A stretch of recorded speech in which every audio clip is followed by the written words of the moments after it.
The National Disaster Management Organization says Ghanaians cannot be completely absolved of blame in recent floods which left parts of the country inundated and claimed 12 lives. Speaking on Joy FM Super Morning Show Tuesday, NADMO's Deputy Director General Abu Ramadan said though a number of interventions are being made to minimize the impact of floods, tragedies cannot be ruled out unless there is attitudinal change. There might not be a lasting solution. The reason why I say that is we can put in all the technical infrastructure changes. We can do everything we want to do, spend billions of dollars in restructuring our drains and everything. If the attitude of the Ghanaian citizen doesn't change, it all comes down to zero. Largely, government and by extension, those in charge have a responsibility to put in certain measures or put in certain laws or measures in place to make sure that we don't have the situation recurring. But in most instances, the human element is almost 60 to 70% of the cause of the numerous flooding we are having. And in Ghana, we don't have natural disasters in terms of rains and all of that. They're all man-made and human beings. By virtue of our own attitude and the way we go about things, contribute to the flooding we see. He blamed recent floods which shut down a section of the Kwame Nkrumah interchange on an engineering defect he says should be fixed soon. Atseko, Daniel, that whole work that was done there, that Dubai structure there, has engineering problems in terms of drains. Let's be honest. They didn't put up the structure properly. Before Dubai, it was flooding. No, I know. So when we're constructing before the Dubai, it was flooding. The engineering work should have taken care of that. So fix it now. I hope you understand. The engineering work when the Dubai was being constructed, it should have taken care of that flooding situation. Are you then suggesting that if the Odoko Obechibilamte circle drain is desilted, the one from Nima is desilted, we'll still see a flood circle? No, won't see the impact of it. No, won't see as huge as you are seeing it currently. Because go through the Dubai side, show me which drain is there, which gutter is there. So what's the answer to my question? Yes or no? Can we work now to make sure that the place that has flooded twice this month? I'm telling you, inshallah, from tomorrow going, you see some works being done, even on the Nima stretch, because it's something that's worrying. So next time it rains, we won't see a flood there, at least at that level. I can't promise because I don't know the volumes of rains that will come. President Akufo-Addo has meanwhile expressed regrets for the loss of lives recorded during recent floods, but also called for attitudinal change. In a post on Facebook, the president said the news of the death of 12 persons in the recent flooding that hit our nation's capital is very sad. My sincere condolences to the families of the deceased. 197 million Ghana cedis has been released to the Ministry of Works and Housing to desil choke drains. The contracts for the works have been awarded and are ongoing. Beyond addressing issues of infrastructure, our attitudes towards sanitation have to change as well in order to help tackle the problem of the perennial flooding of Accra. Every effort is being made by the public authorities to deal with this problem. Now, the formation of dark clouds should ideally bring joy to most people, whilst most farmers tend to anticipate water for their crops. It represents a break from the scorching sun for others. For those residing in low-lying and flood-prone areas, however, it is an unwelcome reminder of an imminent disaster. That's the story of some residents at Odorna here in Accra who fear the worst could happen if drains in the area connecting the new Odo are not fixed. Komla Dome has more.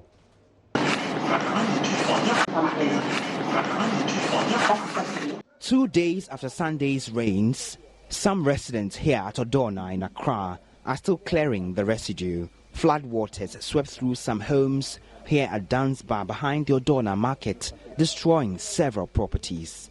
64-year-old Margaret Ansoma wades through what is left of a stagnant water on this compound. She is one of many occupants in this compound who frets whenever the clouds gather. I ran out whenever the clouds gather. On Sunday, I had to be carried through the floods to my room. It gives me heartaches.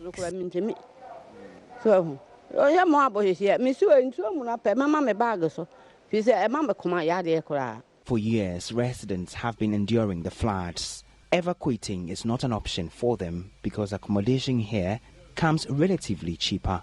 Margaret tells me she was nearly swept away when it rained last year. She's considering moving out of this place to her hometown as the rains set in. I've told my son I'm packing my belongings to move to my hometown.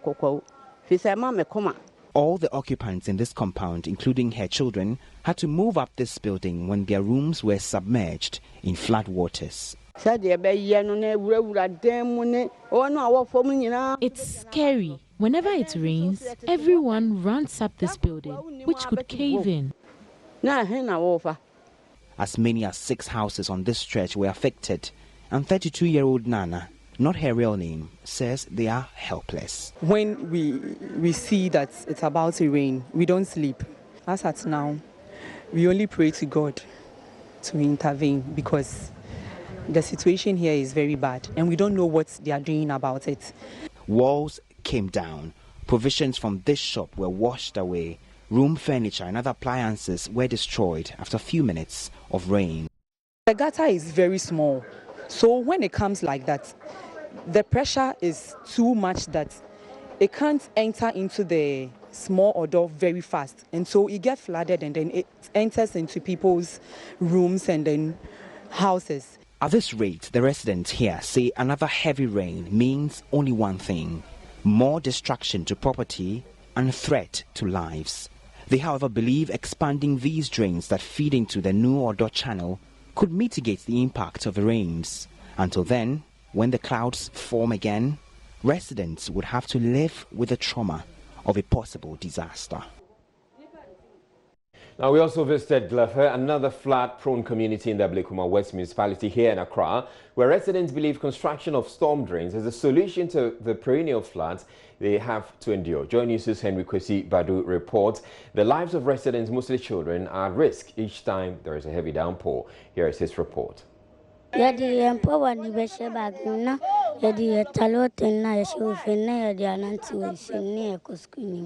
I am here at Glefe after Sunday's downpour, and as far as the eye can see, there are pools of water, the remnants of the heavy rains which flooded some parts here.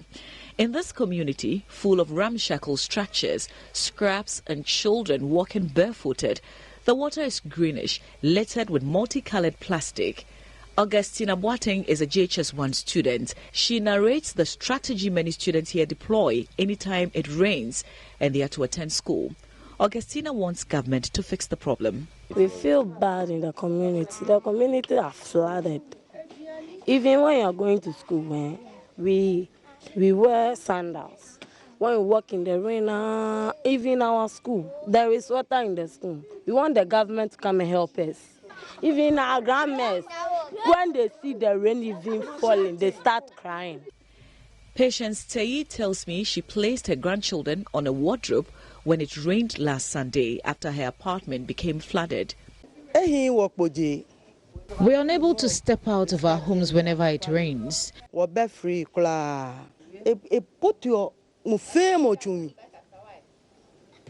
Every room in the area is flooded. Just this Sunday night, we had to put the children on beds and in wardrobes. How can you sleep when your room is flooded? This is very worrying.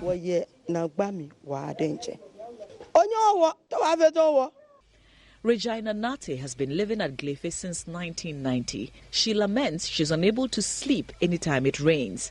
Like Regina, Nanaya also goes through the pain of not sleeping at night as her family is forced to constantly scoop water from their rooms when it rains. Whenever it rains, the situation is bad. The school nearby also gets flooded, so parents come for their children. All the rooms in this house get flooded. Anytime there's a heavy downpour, my grandchildren are unable to sleep. I take them to the shop where it's somehow safe, so they spend the night. We don't have money to relocate. When it starts drizzling, we become terrified. We pray it never rains. But another resident, Jonathan Papo Alote, says the residents must take some of the blame for the situation. He accuses some of building in waterways.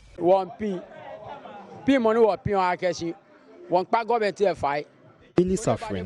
The government should help us. Whilst we are faced with the issue of tidal waves, the issue of flood has become a problem. Some residents here build in waterways. We want authorities to take charge of resolving this issue for us because the stagnant water here can contribute to our children contracting diseases since they play in it. With experts warning of more rains to come, residents here fear they could soon be the next victims if authorities do not intervene and ensure their safety in this flood-prone area. Henry Kwesibedu's report for Joy News. Now, the Weija-Kasoa Ridge is one other part of Accra that is being impacted by recent rains. The Environmental Protection Agency and city authorities sometime last year warned of the possible collapse of the ridge, an earthquake-prone zone which has developed deep faults which could trigger a mudslide. Joy News' visit to the area on Tuesday revealed that gullies have widened after days of rain, and residents there also say they are scared anytime there's a downpour. Maxwell Agbagba has more in this report. The director of Intersectorial Mining Division at the Environmental Protection Agency, Ransford Sechi, is worried and warns that the ridge could collapse anytime. The fear is that if something is not done, something meaning stabilization of the ridge is not done, there is a potential of this whole thing collapsing to destroy all the properties down this ridge and also to block the entire western corridor with the mud that would maybe happen. We should not wait for disaster to strike before we take action. The once beautiful lush and greenery on this ridge has given way to this brown patch. What we have here is one of the biggest gullies on the Weija-Kasoa Ridge, a disaster waiting to happen.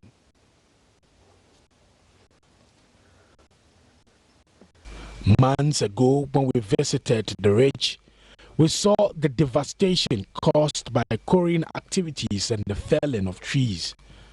The vegetative cover had been completely removed, making it easy for the flood water to wash down the silts downstream. The results? Deep gullies have developed under many buildings, with some structures hanging dangerously. Our latest visit showed how the recent rains have further aggravated the woes of residents.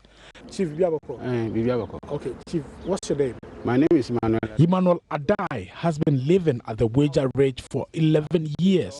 He fears the ridge, which is now mainly clay, could tumble down after heavy rains. This moment, how this place becomes, it worries we people living here because of the erosions.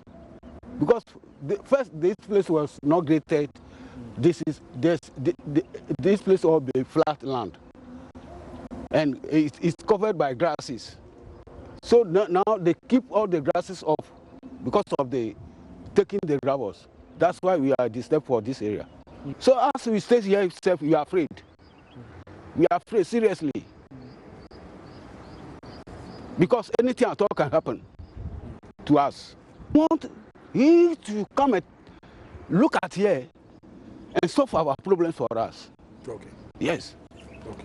When we got to the top, about 5 inscriptions, quote, "Keep off, danger zone, no development." Ironically, there's another sign advertising an available land for sale on the ridge. I've now met Sharon Jajeto, who lives with her mother and grandmother on the ridge. She says walking on it feels like a quicksand, adding it is terrifying anytime it rains. Anytime it rains, we get scared because when it rains, the land will be soft and smooth. That is why you have to be afraid of this land. Like that, even though our place, a big hole is there, when it rains, the land becomes so softer that we can't walk on it. Engineer Daniel Sowa works with the Gas South Municipal Assembly. He says There are plans to demolish unauthorized structures on the land and also reclaim part of it. That part of Accra, I should say, is an area where some years back it was given as a place for Sonitra to take material there to construct the Legon Road. As a matter of fact, after they have taken the material away to construct the road, the place was left in the state where we are now. And as a result of that, anytime the rain comes, it washes the silt on the road and creates the mess that we all see over there. One of the solutions that was given was that we need to green the area. We need to grass the area because grass would hold the silt from descending. So at the end of the day, it's only the water that comes, and if the water comes, the water can go through the gullies. So a decision was, a recommendation was given for reclaiming of that portion of the land and grassing the place. And it was sent to the minister. I'm sure he's receiving an attention, because. Now, Maxwell Agbagba filed that report. The serious nature of the problem of the Wager Ridge is, however, better told with still photos. My Joy Online's award-winning photojournalist David Ando put together this photo story of the Wager Ridge.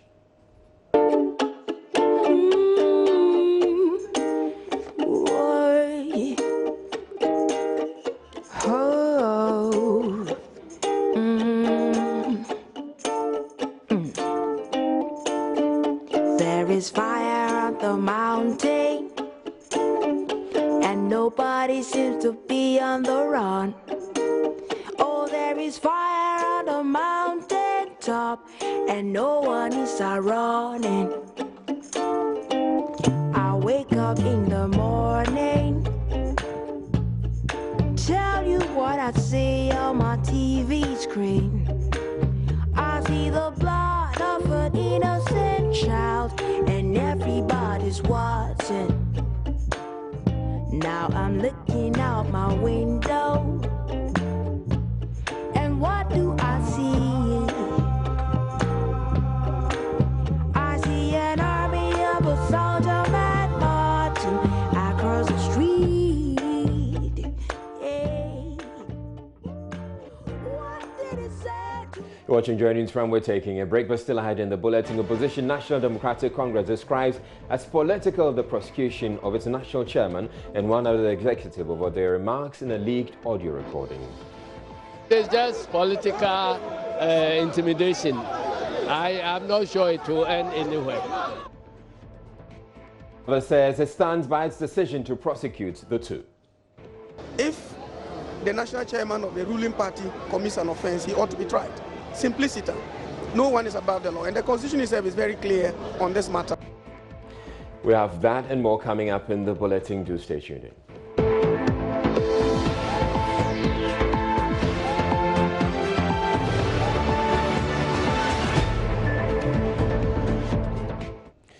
Now, the minority in Parliament says government is hatching plans to hand over management of the Kotoka International Airport to a Turkish firm, TAV Airport Holding. According to ranking member on the Transport Committee, Kwame Agboja, Cabinet is discussing the plan, which will also see the company take over regional airports as well. He is questioning the move, insisting the Ghanaian managers are doing a good job with the airports already and does not understand why a foreign company should take over. Critically, what we need today is not a management firm to take over. Why do I say this?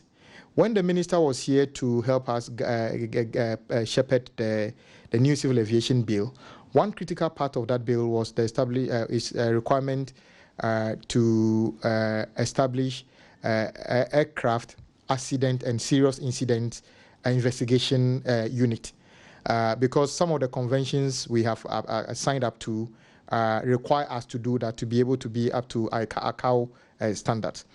We were concerned that he wanted to take a certain quantum of revenue from the airport company and the other agencies, which may limit the amount of money they require to be able to service the loans they've taken to do the expansions, We're all aware, Terminal 3, they took loans, though backed by government, to be able to do that. And they were supposed to repay those facilities using revenues from the airport. In response to that, the minister clearly said that by his calculation, even if you were to put aside the monies that we're supposed to use for repayment, there was still enough money for Ghana Civil Aviation and Ghana Airport Company to run effectively. So in effect, Ghana Airport Company also does not have money issues. Yes, they've borrowed money to do things, but I don't call it a debt, I call it investment, because the airport is there, it's making money. Also, you can see the trajectory of the passenger numbers keep rising by the year. When the passengers numbers rise, automatically the revenues rise, because every passenger that uses the airport pays a fee for using the airport. So it came to us as a surprise that government was in the process of handing over this after we have done the investment and everything, and there's no cause for alarm in terms of mismanagement. We don't understand why government would like to hand it over to anybody else. Well, Joy News has cited a draft document making a case for privatization of an aspect of operations at the airport, and we'll be sharing that with you right now. So as you can see on the screen, it says the policy approval for the Ministry of Aviation to facilitate the engagement of TAV Airport Holding Company Limited for the management of the Kotoka International Airport. And then it goes on to state aspects of it. The participation of the private sector will bring about the needed equity investment for the transformation of the sector, thereby making the KIA achieve the competitive status within the West African sub-region and continent as a whole. Right, before we bring you sports, as Sandra told you about, we have some more news and then we have showbiz. Now, the Attorney General's office has justified the decision to prosecute NDC National Chairman Samuel Ofosu-Ampofo. Deputy AG Joseph Dindiok, sorry about that. Deputy AG Joseph Dindiok Benka says all Ghanaians are subject to the country's laws and must be dealt with once they breach them. Mr. Ofosu-Ampofo and NDC Deputy Director of Communications Kweku Boahen were on Tuesday arraigned on charges including conspiracy to commit crime. Their lawyers say the AG is abusing her prosecutorial powers. Correspondent Joseph Akaplay has the rest of the story.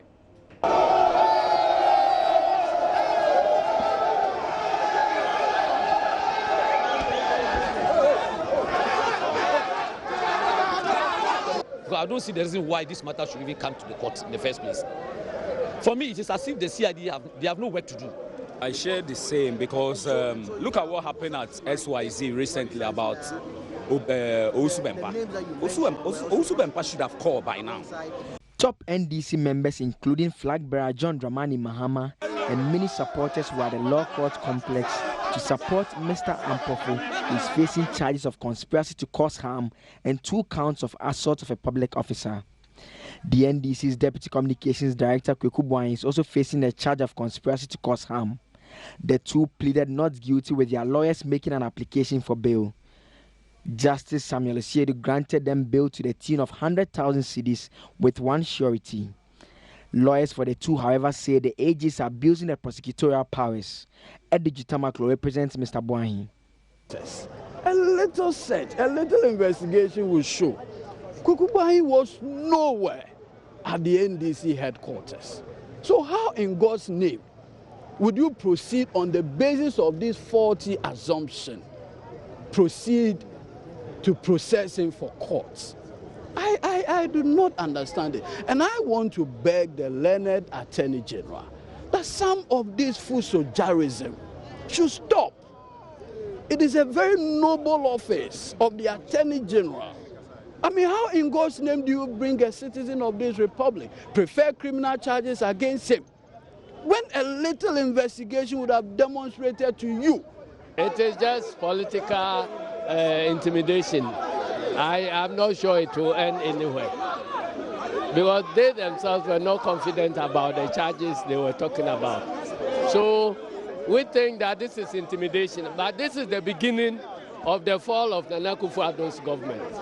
The AG's office disagrees. But it's not for them at this stage, for them to have premature ejaculation. So we are not actually going to discuss the merits of the matter. But we are assuring you that we made a judgment, and that judgment was based on looking at the entire facts and circumstances of the matter before arriving at the charges that we have preferred against the accused persons. And we are confident of the fact that we will be able to provide evidence to back the charges that we have actually leveled against. If the national chairman of the ruling party commits an offense, he ought to be tried. Simplicity. No one is above the law. And the Constitution itself is very clear on this matter, that none of us is above the law. Okay?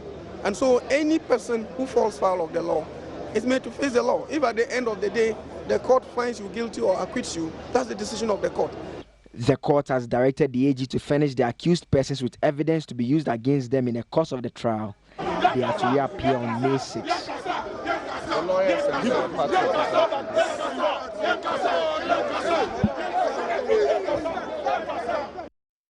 The Electoral Commission is dismissing allegations of voter fraud in the recent referendum that resulted in the creation of the country's latest regions. A viral video that emerged after the referendum has persons purporting to be EC officials thumbprinting some ballot papers.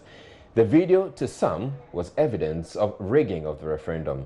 The EC at a news conference on Tuesday, however, says the persons captured in the video could not have been Ghanaian EC officials. Deputy Commissioner in charge of Operation Samuel Tete says the insignificant irregularities recorded at the polls cannot be said to have affected the credibility of the referendum. The Commission insisted that jackets should be worn throughout the voting period for security and identification reasons.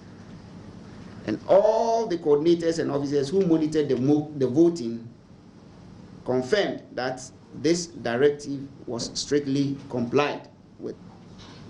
The question is, how come that none of the officials cited in all the videos was wearing the election official's jacket? Again, these officials were not recruited online. They were recruited by returning officers and the technicians in conjunction with the district electoral officers. They personally recruited them and trained them.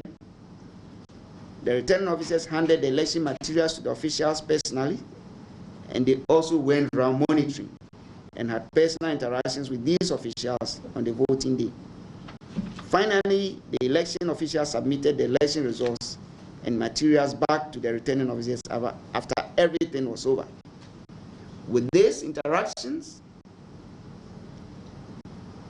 the returning officers could have actually identified the faces of the people involved if they were really the staff of what? The commission. A critical look at one of the videos in which somebody was thumbprinting ballot papers outside the screen reveals that even the ballots did not bear the conspicuous yellow and brown colors for yes and no, respectively, as appeared on the ballot for the referenda.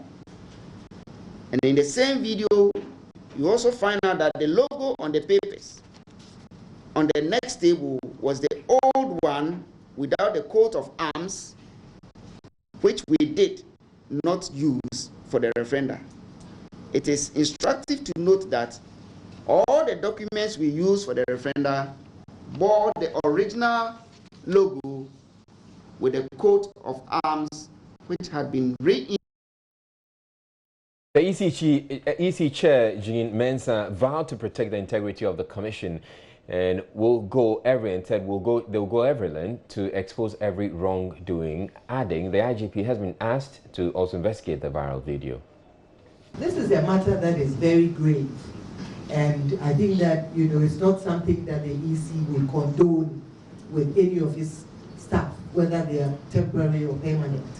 It's something that we consider very, very, very grave, and it is for that reason that we went out of our way, and I'm sure that this is maybe the first time that the EC has contacted the IGP, to take up matters such as this. I do not believe that this is the first time some such things have happened, but we consider it very grave because the EC has its integrity and its credibility to protect.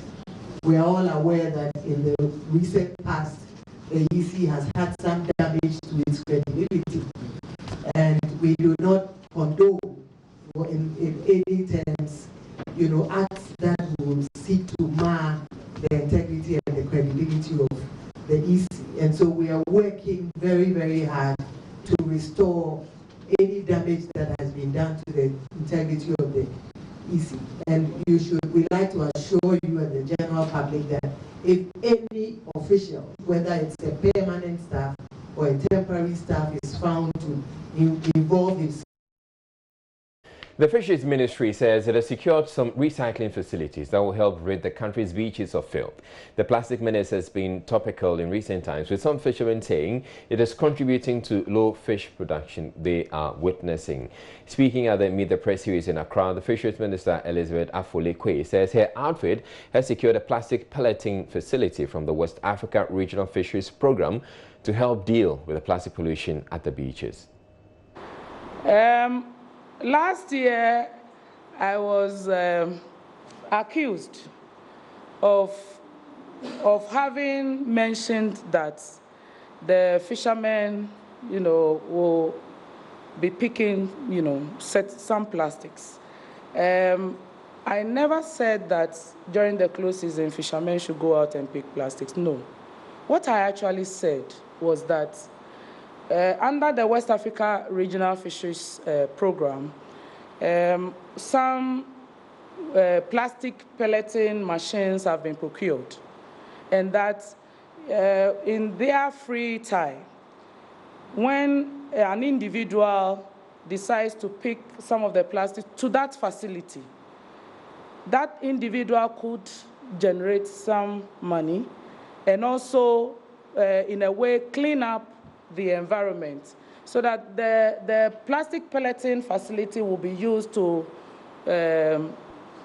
pelletize the plastics and recycle them for some uses. So this is really what the Fisheries Ministry is doing. Under the West Africa Regional Fisheries Program, we have procured some recycling facilities to recycle some plastics. And so this is the explanation. This is what we are doing to clean up the beaches. Meanwhile, government has launched a program that seeks to increase fish production by 50,000 metric tons in 3 years. The Aquaculture for Food and Jobs program, according to the minister, will also create additional 80,000 direct and indirect jobs along the aquaculture value chain. To support the government's agenda for jobs, the ministry in 2019 initiated a flagship program dubbed Aquaculture for Food and Jobs. The Aquaculture for Food and Jobs complement the ongoing Planting for Food and Jobs of the Ministry of Food and Agriculture. At full operation, the program is expected to create additional 80,000 direct and indirect jobs along the aquaculture value chain and provide additional 50,000 metric tons of fish over a 3-year period for the country. The Aquaculture for Food and Jobs program will engage 2,000 youth from the National Builders Corps or the Nation Builders Corps, who will be trained to provide extension services to fish farmers. The first beneficiaries of the Aquaculture for Food and Jobs, AFJ, is the James Camp Prison Fish Farm. The prison was supported with 3,000 fingerlings, 235 bags of fish feed in January 2019. 2 additional ponds of 400 meters square size, each are under construction as part of the AFJ. The focus is on pond construction and management. The government will expand the project to create additional job opportunities. The family of 2 soldiers who died in floods over the weekend are appealing to government to fix deplorable roads to avoid disasters in the future. Brother of the deceased policewoman, Kane Kwaji, says that would be the sure way to immortalize the soldiers. Warrant Officer Arthur Jabez, 45, and his wife, Warrant Officer Sarah Kwaji, died in floods at Ejekojo over the weekend. The government has responded well, I must admit. But all what I would say is that it's the usual thing. they shouldn't delay in fixing these roads. They should try and fix it. Look at what happened at Medina. If the people are not agitated and then demonstrated, that means they won't fix the food bridges. So that's all we are saying.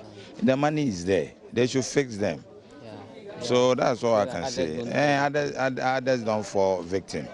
What have you been told about what exactly led to the accident? Well, we were told that they were coming from a Thanksgiving service on Sunday. So on their way, there's this ditch on the road, a big hole on the road. Because it was raining heavily, the water covered it. So normally, if it was not raining, they would have seen it and then pass the right side or the left side. But they said they did not see the hole. So there was an articulated truck parked on the right side. So when they were approaching it, they bumped into these ramps. So instead of going to the right, where they will be safe, because of the articulated track at the right, they decided to go to the left. That was how come they fell. And then when they fell into the water took them away. Okay. So the vehicle fell even before the flood water took them? Yes, that's what they said, the vehicle fell. That's what we heard. I don't know how far that is true, but that's what we heard. We were told that the vehicle fell and then the flood water took them along. And so for you, the way to immortalize them would be to deal with the problem with the roads and the floods and avoid the recurrence. Yes, that's the best way. That's the best way, is to deal with it. This flood system has been occurring year in and year, every year. It occurs every year. So the best way to deal with this is to solve it. The problem can be solved. I don't know why they are, I don't know even what to say. I'm short of words. Defense Minister Dominic Nittul says government is committed to fixing the problem. Be assured that the people of Ghana are with you. And that is why when the thing happened, everybody started praying. Everybody got sad. We don't want to lose one soldier, not to talk of two at a go. I would say that our prayers and support will remain with you. And the president himself was very much concerned about what happened. We'll try to ensure that whatever corrections we need to do so that nothing like this repeats itself, we will do it. It's in our interest as a nation to ensure that if somebody is going to lose his life, it's not because of carelessness or because of the work that we haven't done. So we'll try to ensure that whatever corrections we do, so that nobody gets this type of problem again, we'll do it. These floods have become an embarrassment to us as a nation. That over the years, this continues to take the lives of Ghanaians. This should be the last of such things to happen to us. And the lives that we lost today, a man and a wife, we pray that never happens again. So I will say that may their souls rest in perfect peace. I'm convinced that they are already at the bosom of the Lord, and they are the right hand of God already, and that in spirit they would support the little child to move to wherever he has to move. Just let the family be assured that you should stick together, even though they are gone. Stick together as if they were still around, to ensure that their product becomes what they would have wished that product to become. I wish the family well, but remember that this funeral is the funeral of the Ghana Armed Forces and the people of Ghana. I thank you. Government has tonight denied claims by the opposition NDC that the National Health Insurance Scheme is highly indebted to service providers. At a news conference yesterday, the NDC claimed the scheme's indebtedness to service providers has contributed to a sharp decline in active membership in the last 2 years. But at the news conference on Tuesday, Deputy Information Minister Pius Hajide said the NHIS is performing better, and Ms. Menu has more in the following report. National organizer of the NDC, Sami Jemfi, at the party's Setting the Record Straight event, warned the NHIS might collapse if government fails to address its indebtedness. For instance, the Daily Graphic reported on Thursday, 28 March 2019, that the Central Regional Hospital is on its knees begging to be paid an amount of 6.1 million Ghana cedis owed to it by the scheme in order to settle its indebtedness to suppliers of critical drugs and medical consumables. This is just one example of how our health facilities are being crippled by the huge indebtedness of the National Health Insurance Scheme. Well, in a sharp rebuttal today, CEO of the NHIA, Dr. Lydia Jani Selby, said the Commission does not owe its service providers beyond the regular 5-month period. Currently, the claims bills that are coming to us are for people who went to the hospital in January 2019. It takes about 3 months after you've been seen for the clinics to bring us the bills. So until then, it is not an indebtedness. I don't have a bill for it. As soon as it's ready, the report goes to the provider and we begin to pay. Currently, the gap is probably about 5 months. We need to get it down to about 3 months. That is a manageable gap for a social health insurance program. Right now, anybody who has not been paid at least July 2018, that person has a problem. The NDC also alleged that government has illegally transferred over 70 million of NHIS funds into a private fund management company, All-Time Capital Investment, without due diligence and risk assessment. But Deputy Information Minister Pius Hajide told journalists today the investment was actually started by the NDC. It will interest you, ladies and gentlemen, to note that investments into this private financial house, All-Time Capital Limited, by the National Health Insurance Authority, was started by the Mahama-led administration in 2012.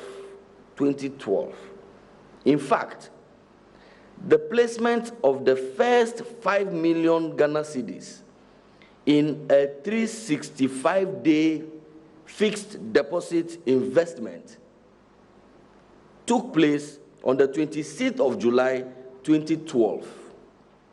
To turn around to accuse the current administration and the current government of the very action that the NDC did is incredibly mischievous and unbecoming of a political party seeking the mandate of the people. Meanwhile, CEO of the NHIS, Dr. Selby, tells Joy News the scheme's budget for the opening of offices in the new regions is rather a good management practice and not reckless expenditure. If they set up a regional office, the staff will have to be paid by us going forward. So that is why we put a budget estimate. So I think rather it's prudent planning and not reckless expenditures. Ernest Minu, Joy News. Now, the Ghana Education Service has ambitious plans in making sure that pupils from primary 4 all the way to the senior classes get access to computers for effective IT lessons. This forms part of the new education reform announced last week. The GES boss, Professor Opoku Amankwa, has been explaining on the AM show how his outfit will ensure that children in rural areas are not left behind. He has been speaking with Koji Yankson.